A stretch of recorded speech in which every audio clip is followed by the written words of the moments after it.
तो चलिए आज की गहरी बातचीत शुरू करते हैं। आज का विषय कुछ ऐसा है जो हम सबके मन में कभी ना कभी तो जरूर आता है। अपनी सोच, अपनी मानसिकता को कैसे बदलें। हमारे पास एक ऑडियो बुक से निकाले गए कुछ बहुत ही बेहतरीन विचार हैं। ये 10 ऐसी आदतों के बारे में बताते हैं जो किसी की भी मानसिकता को जड़ से बदल सकती हैं। और ये कोई किताबी बातें नहीं है, बल्कि रोजमर्रा की जिंदगी में अपनाई जा सकने वाली आदतें हैं। तो आज हमारी कोशिश यही रहेगी कि इन 10 आदतों की तह तक जाएं और समझें कि ये असल में काम कैसे करती हैं। बिल्कुल। और इस ऑडियो बुक का जो मूल विचार है वो बहुत ही सीधा और कह सकते हैं असरदार है। उसमें कहा गया है कि हमारी आज की जिंदगी, चाहे वो जैसी भी हो, हमारी आदतों का ही एक आईना है। हम जो रोज करते हैं असल में हम वही बन जाते हैं। तो अगर जिंदगी में कुछ बदलना है तो सबसे पहले अपनी आदतों को बदलना होगा। ये एक तरह से हमारे जीवन का ऑपरेटिंग सिस्टम है ना। और इसी सोच के साथ हम पहली आदत पर आते हैं। पहली आदत है एक मकसद के साथ जागें और समय बर्बाद करना बंद करें। ऑडियो बुक में एक लाइन है जो मुझे बहुत पसंद आई, आपका समय ही आपका जीवन है।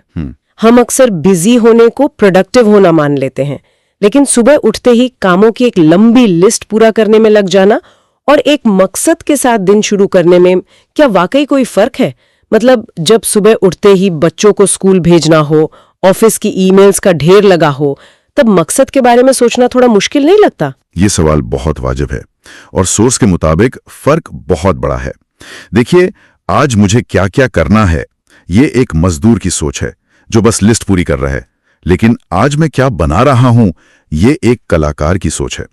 बनाना शब्द यहां बहुत जरूरी है। आप एक बेहतर रिश्ता बना सकते हैं, अपनी सेहत बना सकते हैं, या अपने करियर का वो अगला कदम बना सकते हैं। अच्छा। जब आप हर सुबह खुद से किए वादे पूरे करते हैं, भले ही वो आधा सिर्फ 10 मिनट की कसरत का हो, तो आपका आत्मविश्वास बनता है। सोर्स कहता है कि ये मकसद आपको अंदर से एक आग देता है। फिर आपको मोटिवेशन का इंतजार नहीं करना पड़ता।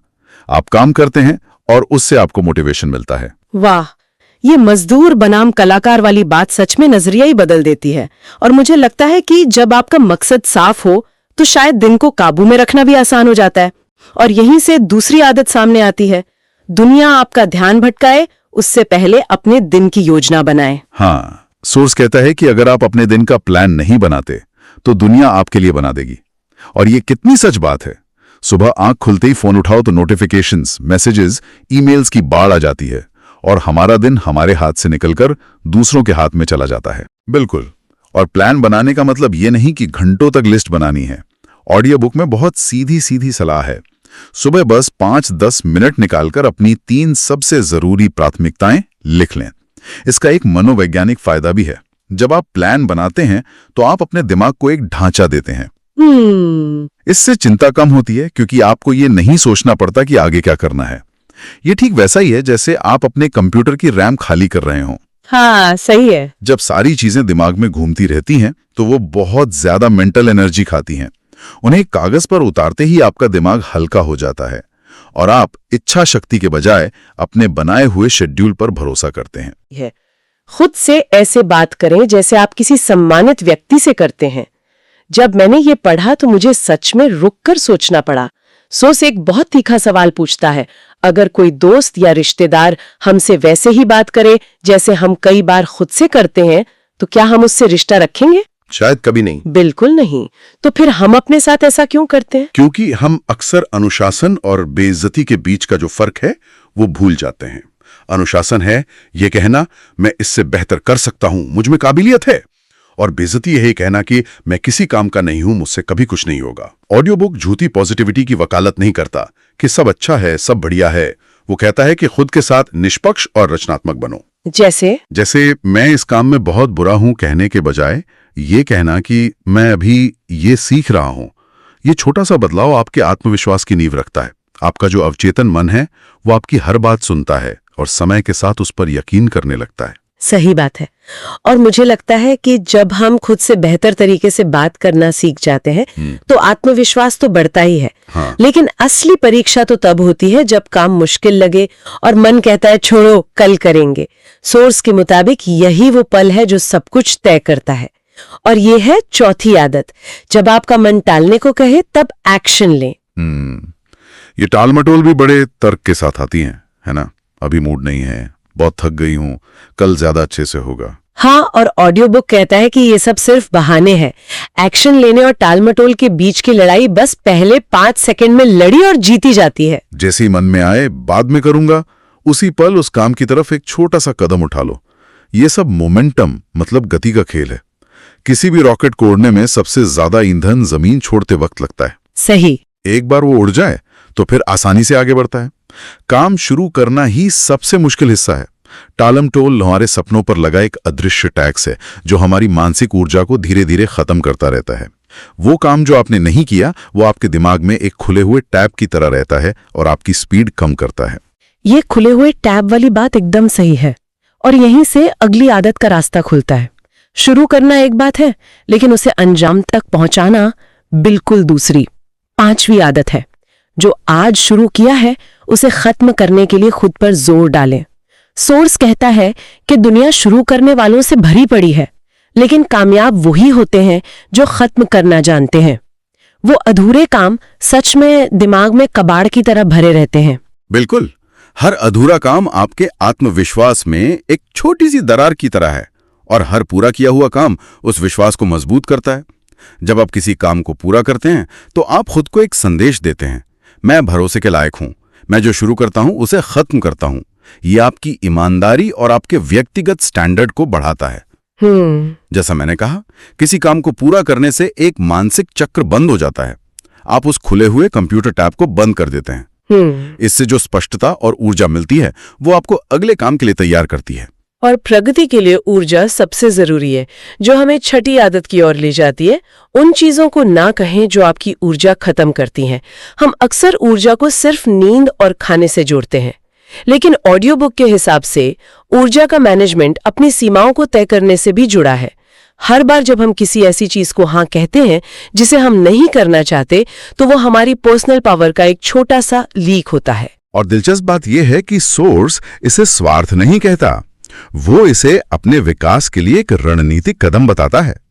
इसका मतलब है कि आप सचेत रूप से पहचानें कि कौन सी बातचीत, कौन से लोग, कौन से काम आपकी एनर्जी चूस लेते हैं, और फिर उन्हें विनम्रता लेकिन मजबूती से ना कहें। सही। जब आप इन ध्यान भटकाने वाली चीजों को ना कहते हैं तो आप असल में अपने विकास, अपनी शांति और अपनी जरूरी चीजों को हाँ कह रहे होते हैं। यह अपनी ऊर्जा को बचाने का एक तरीका है ताकि आप उसे वहां लगा सकें जहां वो सच में मायने रखती है। यह स्वार्थ नहीं, आत्मसंरक्षण है। अरे वाह, ये तो बहुत शक्तिशाली विचार है। ना कहना असल में जरूरी चीजों को हाँ कहना है। और जब हम अपनी ऊर्जा को सही जगह लगाना सीख जाते हैं तो हम अपने दिमाग को और तेज कर सकते हैं। ये है 7वीं आदत, हर दिन कुछ नया सीखें जो आपकी सोच को तेज करे। ऑडियो बुक में मन की तुलना एक मांसपेशी से की गई है। अगर आप उसे रोज प्रशिक्षित नहीं करेंगी तो वो कमजोर हो जाएगी और हम पुराने घिसे पिटे तरीकों से ही सोचते रहेंगे। हाँ, और इसके लिए किसी यूनिवर्सिटी में दाखिला लेने की जरूरत नहीं है। सोर्स कहता है कि रोज छोटा छोटा लगातार सीखना जरूरी है। एक पॉडकास्ट सुन लिया, किसी नए विषय पर एक लेख पढ़ लिया, या किसी अच्छी किताब के सिर्फ 5 पन्ने पढ़ लिए। ये आपके दिमाग को नए आइडियाज और दृष्टिकोणों से अवगत कराता है। इससे आपके निर्णय लेने की क्षमता और समस्या को सुलझाने की काबिलियत बढ़ती है।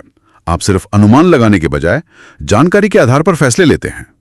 ये जीवन के थपेड़ों से सीखने का इंतजार करने के बजाय जानबूझकर अपने मानसिक औजारों को तेज करने जैसा है। मानसिक औजारों के साथ साथ हमारा शरीर भी एक बहुत शक्तिशाली औजार है, और 8वीं आदत इसी से जुड़ी है, अपने मूड को बिगड़ने से रोकने के लिए घूमे फिरें। ये सुनने में बहुत ही सरल लगता है, लेकिन शायद इसीलिए हम इसे नजरअंदाज कर देते हैं। जब भी आप खुद को एक नकारात्मक सोच में फंसा हुआ महसूस करें या मूड खराब होने लगे, तो बस अपनी जगह से उठकर थोड़ी देर टहल लें। सोर्स कहता है कि ये किसी इंटेंस वर्कआउट के बारे में नहीं है, बस अपनी शारीरिक अवस्था को बदलने के बारे में है। और ये मन और शरीर के जुड़ाव का एक बेहतरीन उदाहरण है। ऑडियो बुक का तर्क है कि हम बेहतर महसूस करने के लिए हिलने डुलने का इंतजार नहीं करते हैं, हम बेहतर महसूस करते हैं क्योंकि हम हिलते डुलते हैं। अच्छा। शारीरिक गतिविधि तुरंत आपके शरीर में रसायन बदलती है, ऊर्जा पैदा करती है और सोच में स्पष्टता लाती है। यह भावनात्मक नियंत्रण का एक प्रैक्टिकल टूल है। जब आप हिलते डुलते हैं तो आप अपने दिमाग को संकेत भेजते हैं कि आप फंसे हुए नहीं हैं, आप नियंत्रण में हैं। यह मुश्किल भावनाओं से निपटने का एक बहुत मजबूत तरीका है। और जब दिन खत्म हो जाए तब भी एक आदत है जो हमें अगले दिन के लिए बेहतर बना सकती है। 9वीं आदत, आज के दिन को देखें और पूछें कि क्या सुधरा। ये रोज रात को आत्मचिंतन करने की आदत है। सोर्स इस बात पर जोर देता है कि इसका मकसद खुद की गलतियां निकालना नहीं है, बल्कि छोटी छोटी जीतों और सुधारों को पहचानना है। शायद आज आप किसी मुश्किल स्थिति में ज्यादा शांत रहें या किसी काम पर बेहतर ध्यान लगा पाएं। ये छोटी जीतें हमें निराशा से बचाती हैं। बिल्कुल, इस प्रक्रिया को आप अपना खुद का कोच बनना कह सकते हैं। आप दिन के अंत में खुद से पूछते हैं, आज क्या अच्छा काम किया और कल क्या बेहतर कर सकते हैं। ये आपके पैटर्न के बारे में जागरूकता पैदा करता है। आप सिर्फ दिन गुजार नहीं रहे होते, आप हर दिन से कुछ सीख रहे होते हैं। सोर्स का मानना है कि यही लगातार आत्म मूल्यांकन आपको स्थिर और लंबे समय तक चलने वाले सुधार की ओर ले जाता है। आप अपने जीवन के ड्राइवर बन जाते हैं, न कि सिर्फ एक यात्री। और इस पूरी यात्रा की सबसे जरूरी 10वीं और आखिरी आदत, अच्छी आदतों पर तब तक टिके रहें जब तक वे स्वाभाविक न लगे। मुझे लगता है हम सब यहीं पर मात खा जाते हैं। हम कुछ नया शुरू करते हैं, कुछ हफ्तों तक करते हैं और जब तुरंत जादुई नतीजे नहीं दिखते तो हार मान लेते हैं। एकदम सही। ऑडियो बुक कहता है कि सफलता दोहराव के दौरान नहीं बल्कि उसके बाद मिलती है। शुरुआत में कोई भी नई आदत मुश्किल लगती है क्योंकि उसके लिए दिमाग को ज्यादा ऊर्जा खर्च करनी पड़ती है, लेकिन लगातार करते रहने से वो आदत ऑटोमेटिक हो जाती है। वो सचेत प्रयास से एक सहज दिनचर्या बन जाती है और फिर वो आपकी पहचान का हिस्सा बन जाती है। मतलब आप रोज कसरत करने की कोशिश करने वाली इंसान नहीं रह जाती। हाँ, आप एक स्वस्थ इंसान बन जाते हैं। ये परफेक्शन के बारे में नहीं है, अगर एक दिन छूट भी रहा है तो कोई बात नहीं। ये दृढ़ता के बारे में है, अगले दिन वापस पटरी पर आने के बारे में।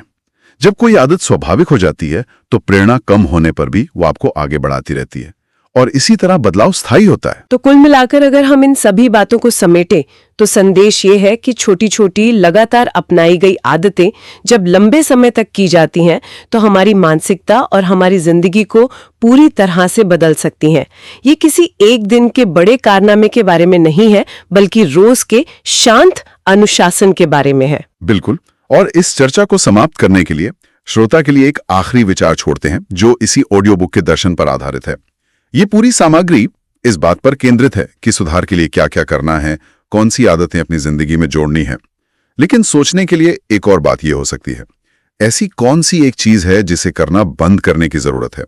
कौन सी एक पुरानी खराब आदत उस जगह को घेरे हुए है जहां एक नई बेहतर आदत पनप सकती है? कभी कभी कुछ नया बनाने के लिए कुछ पुराना छोड़ना भी उतना ही जरूरी होता है।